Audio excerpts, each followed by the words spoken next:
Jó capítulo 12. Esta foi a resposta de Jó. Sem dúvida, vocês são a voz do povo e a sabedoria morrerá com vocês. Pois bem, eu também possuo alguma sabedoria, não fico atrás de vocês. Além disso, qualquer um conhece as coisas que vocês estão me dizendo. Vejam o que me aconteceu. Eu era um homem justo e bom. Quando eu orava, Deus respondia às minhas orações. Agora, porém, os meus próprios amigos zombam e fazem pouco caso de mim.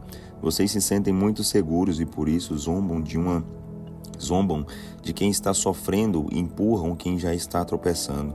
Além disso, os saqueadores vivem em paz e os que zombam de Deus vivem em segurança, fazendo da sua própria força um Deus. Pergunte aos animais do campo e eles os ensinarão, ao aves dos céus e elas lhe contarão. Fale com a própria terra e ela os instruirá, desde que os peixes do mar o informem. E quem neste mundo não sabe que foi a mão do Senhor que determinou e realizou todas essas coisas? Em suas mãos está a vida de todas as criaturas, a vida de toda a humanidade.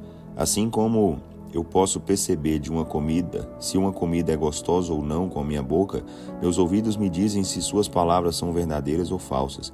Será que a idade é garantia de sabedoria e todos os velhos conhecem a vida de verdade? Deus é quem possui a sabedoria e o poder. A ele pertencem o conselho e o entendimento. O que ele destrói, ninguém consegue reconstruir. Quando ele aprisiona alguém, ninguém é capaz de libertar. Se ele segura a chuva, vem a seca. Se ele deixa a chuva cair, há enchentes e inundações. Sim, a ele pertencem a sabedoria e o poder. A ele pertencem tanto quem engana como quem é enganado. Ele tira das autoridades a sabedoria e faz com que os juízes percam o juízo. Ele acaba com a autoridade dos reis e derruba os que estão no poder. Ele afasta os sacerdotes do seu cargo e acaba com o poder das famílias antigas e ricas. Ele tira dos conselheiros a capacidade de fazer belos discursos, tira dos idosos a capacidade de dar bons conselhos. Ele faz os príncipes serem desprezados e enfraquece os poderosos. Ele mostra bem claramente os planos e pensamentos escondidos, lançando a sua luz sobre as trevas profundas. Ele torna as nações poderosas e as destrói. Faz crescer as nações e as espalha. Ele tira das autoridades a capacidade de entender os problemas de seu país e faz os líderes das nações caminharem sem destino e sem rumo, como no deserto. Andam às escuras, tentando achar seu caminho como cegos, tropeçando e caindo como bêbados. Jó capítulo 13. Eu sei muito bem do que vocês estão falando. Já vi muitos casos semelhantes com os meus próprios olhos. Ouvi com os meus ouvidos e entendi. Conheço a vida tão bem quanto vocês, não sou inferior a vocês. Por isso é que desejo falar com o Todo-Poderoso e tento defender a minha causa, provando que sou inocente, porque vocês torcem o sentido das minhas palavras. Vocês são médicos que não sabem descobrir doenças. Se vocês calassem a boca, mostrariam mais sabedoria do que me dando esses conselhos tolos. Ouçam bem as minhas razões, escutem com atenção a minha defesa. De que adianta vocês falarem essas mentiras tolas e pensarem que são mensageiros de Deus? Será que Deus ficaria satisfeito em ver que vocês torcem a verdade para provar que Ele está certo? Pobres de vocês, se Ele lhes mostrasse o que há em seus corações. Vocês pensam que podem enganar Deus como enganam as pessoas? Com certeza, Ele os castigaria se mesmo em segredo vocês fossem injustos. Será que vocês não sentem medo diante do esplendor de Deus? Será que não se sentem aterrorizados diante do poder de Deus? Suas belas palavras valem tanto quanto o punhado de cinzas. As bases das suas defesas são fracas como colunas feitas de barro. Fiquem quietos e deixem-me falar. Estou pronto a sofrer as consequências. Porque arrisco tudo que tenho, a minha própria vida, para defender minha inocência? Deus pode me matar, mas mesmo assim esperarei nele. Assim mesmo defenderei a minha causa diante dele. Talvez essa coragem venha a salvar-me, pois nenhuma pessoa desobediente irá à sua presença. Escutem bem o que vou dizer. Prestem atenção nos meus argumentos. Já tenho preparada a minha defesa e sei que sou inocente. Não existe uma pessoa capaz de provar que eu seja culpado de algum pecado. Se existisse ao menos uma pessoa, pararia de me defender e morreria. Ó Deus, eu peço apenas 2 coisas para poder chegar sem medo à sua presença, e não me esconderei. Não me castigue mais e não me assuste com a terrível grandeza do seu poder. Então, peça contas de minha vida, e eu responderei. Ouça minha defesa e falarei. Quantas faltas e pecados cometi? De que culpas e pecados sou acusado? Porque o Senhor se esconde de mim e me considera... Porque o Senhor se esconde de mim e me considera seu inimigo? Eu sou frágil e sem valor, como uma folha levada pelo vento, como um pedaço de palha seca. O Senhor preparou para mim um castigo terrível e me condenou pelos pecados que cometi quando ainda era um jovem sem juízo. Prende os meus pés com correntes. Observa cada um dos meus passos e me obriga a andar pelo caminho que escolheu. Assim sou apenas como um tronco de árvore caído e podre, como um trapo velho comido pelas traças. Jó capítulo 14. Como é curta a vida do homem nascido de mulher, cheia de medo e sofrimento. Ele nasce e cresce como uma flor, mas logo murcha e morre. Ele some depressa como a sombra de uma nuvem que passa no céu. Como o Senhor pede contas a criaturas tão fracas e sem valor como o homem, e quem sou eu para que seja julgado? Quem pode exigir que o homem impuro por natureza haja com justiça? Ninguém. O Senhor mesmo determinou a duração da vida humana.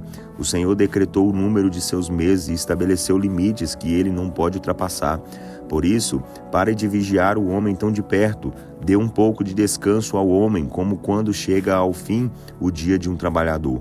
Até uma árvore tem esperanças. Se é cortada, pode voltar a brotar e produzir ramos e folhas, mesmo quando as raízes envelhecem e o tronco seca. Ainda assim, regada pela chuva, ela brotará e dará ramos, como se fosse uma planta nova. Mas o homem, quando morre, não volta a viver, dá o último suspiro e deixa de existir. Assim como as águas do mar evaporam e o leito do rio desaparece quando há uma seca, do mesmo modo, o homem dorme o seu último sono e não acorda. Nem mesmo depois de os céus deixarem de existir, o homem será despertado do seu sono. Quem dera o Senhor me escondesse entre os mortos até a sua ira passar, e então se lembrasse de mim na hora certa. Quando o homem morre, por acaso tornará a viver? Essa esperança é que me faz suportar os sofrimentos dessa vida, até chegar o dia de passar para aquela vida melhor. O Senhor me chamaria e eu responderia. Então o Senhor mostraria o seu amor, a obra das suas mãos. O Senhor vigiaria de perto os meus passos, mas não me estaria vigiando quanto ao meu pecado. Minhas faltas serão fechadas num saco. O Senhor esconderá a minha iniquidade, como o tempo e o vento destroem grandes montes e mudam a rocha do seu lugar. E assim como a água corrente vai desgastando as pedras e leva as terras das margens dos rios, assim o Senhor destrói as esperanças do homem. A todo instante luta contra ele até a morte, faz o seu rosto mudar, ficar velho e enrugado, e finalmente manda o homem para o reino dos mortos. Seus filhos crescem e são honrados, mas ele nada sabe disso. Por outro lado, se eles caem na desgraça, não ficará sabendo. Ele só sente a dor do seu próprio corpo e chora somente pela sua alma. Jó capítulo 15. Esta foi a resposta de Elifaz, o temanita. Como você pode se considerar um sábio dando respostas vazias como estas? Isso é conversa que enche o estômago de vento.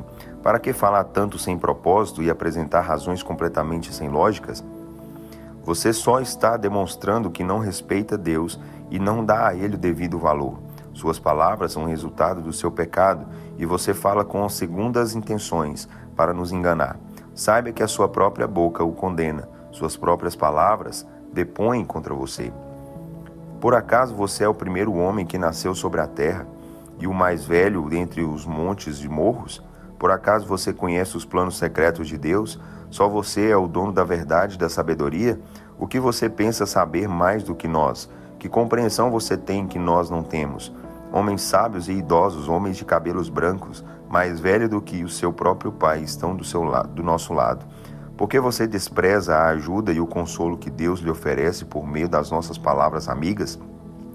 Por que você se deixou levar pelo coração e por que esse olhar flamejante?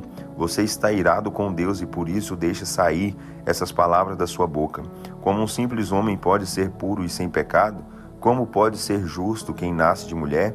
Fique sabendo que Deus não considera nem os próprios santos inocentes e puros. Perto da santidade de Deus, até o céu é impuro. Que dizer, então, dos homens impuros e perversos por natureza e cheios de pecado como uma esponja que cai na água? Escute com atenção e eu lhe mostrarei o que descobri observando a vida. Isso é o que descobriram os sábios do passado, que por sua vez já tinham ouvido as mesmas verdades dos seus pais, a quem foi dada a terra e a mais ninguém, e que não receberam influência de nenhum estrangeiro. O pecador rebelde sofre tormentos no curto período de vida que se reserva para o opressor. Ele vive cercado pelo medo, e quando afinal consegue se sentir em paz, os ladrões o atacam. Ele não tem esperanças de sair da escuridão, porque pensa que vai morrer ao fio da espada. Seu destino é perambular em busca de pão. Os abutres esperam para devorar o seu corpo. Ele bem sabe que o dia escuro do castigo chegará depressa.